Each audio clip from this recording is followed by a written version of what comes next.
Hello everyone, and welcome to another video produced by Financial Anatomy. I'm your host Elijah, and this is the place where you'll learn how to take control of your financial destiny. Here we talk about apps that make money, investing, and occasionally personal finance topics. And in this video, we're going to be talking about Cash App and a new feature that they recently came out with called Roundups.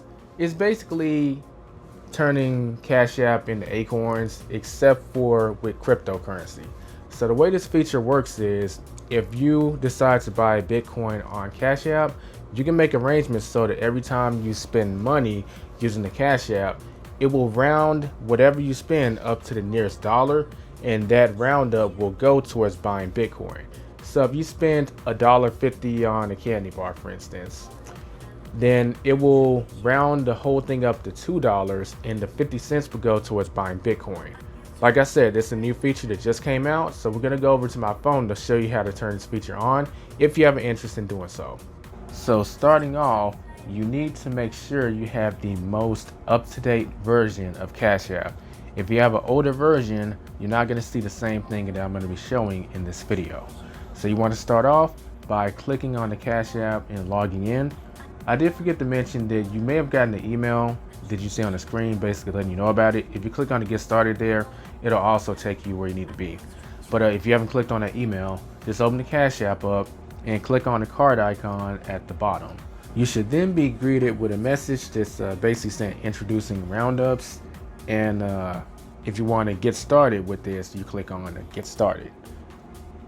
From there, it's going to basically explain what Roundups are. I explained that in the intro, so I'm not going to go into details as to what it is.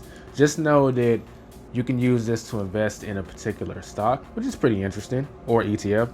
And you can use it to invest in Bitcoin cryptocurrency. At this time, it's only Bitcoin, but you know that could change in the future. Click on Continue, and it asks where do you want to invest your spare change. You can either select the stock or pick Bitcoin. For this demonstration, and just for me personally, I'll pick Bitcoin because I already have a strategy that I've gone over in other videos for investing in the stock market. It doesn't involve Roundups. But moving on, this is the screen where it's just going to let you know that investing in Roundups in Bitcoin, how much. Obviously it's going to vary depending on how much you're spending. Click on Continue, and Roundups are officially on, and you just click on Done. Let's play around with the feature a little and give some background information. So you can access Roundups at any time by clicking that card icon at the bottom and clicking on Roundups. And you can see the total amount of Roundups that you've had to this day.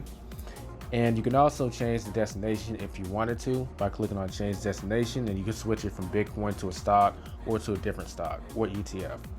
You can turn Roundups off by clicking on the Roundups button, and then you can turn them back on. You'll just need to select the destination again. And just so you know the expectation of this, I've played around with it, and I tend to see that the Roundups kick in the day after you've made your purchases. So just so you know like when to be expecting them. They don't happen instantly, but they don't happen instantly on Acorns for that matter. So just be expecting the Roundup to take place the next day. If you don't have enough money in your account from the Roundup, it will not happen. So just keep that in mind. So if you made 5 purchases, but your balance ends up being just 3 cents afterwards, then the Roundups will have nothing to pull from, so they won't happen. So just keep that in mind. With that feature being covered, it's time to conclude this video. I will say that I'm surprised that Cash App added this feature, but at the same time I'm kind of not, because I think they've been slowly trying to add features that kind of rival Acorns for quite some time now. But another feature is never going to be something I'm going to complain about personally. If you have any questions or comments, feel free to leave them in the comment section below. And if you haven't signed up for Cash App and you have an interest in doing so, you should check this video out that covers the sign up process. Don't forget to subscribe if you're new, and hit that bell notification if you want to be notified when I drop another video. And a thumbs up on the video is very much appreciated. Catch you in the next video. Don't forget to get out there and take control of your financial destiny.